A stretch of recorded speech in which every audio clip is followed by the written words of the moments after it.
తిరుపతి జిల్లా శ్రీకాళహస్తి పట్టణంలోని టీడీపీ కార్యాలయంలో జయహో బీసీ సదస్సు నిర్వహించారు. ఈ కార్యక్రమానికి ముఖ్య అతిథులుగా తిరుపతి పార్లమెంట్ అధ్యక్షులు నరసింహ యాదవ్ పాల్గొన్నారు.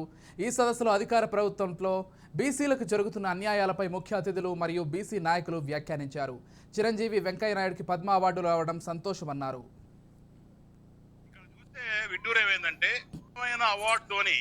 మరి ప్రభుత్వం, భారతదేశ ప్రభుత్వం ఇద్దరు అగ్ర నాయకుల్ని అటు చూసి చిరంజీవి గారు చూస్తే కాపు కుల చెందిన వ్యక్తిగా, ఒక సూపర్ స్టార్ యాక్టర్ గా, మెగా స్టార్ గా, ఒక ఎంపీగా, రాజ్యసభ మెంబర్ గా రకరకాలుగా ఆయన అనేకమైన పాత్రలు పోషించిన మహానుభావుడు. ఎక్కడైతే పేదవాడు ఉన్నాడో అక్కడ వెంకయ్య ఉన్నారని చెప్పే విధానంతో బ్రహ్మాండంగా నాడు వాజ్పేయి దగ్గర నుంచి వాళ్ళకి ఇంత బ్రహ్మాండంగా సత్కారం చేస్తుంటే మరి జగన్మోహన్ రెడ్డి గారికి ఏం పోయకాలు వచ్చిందన్నమాట. అంటే ఈ సత్కారం కాపులకి రావడం అనేది ఆయనకి ఒప్పడం లేదా?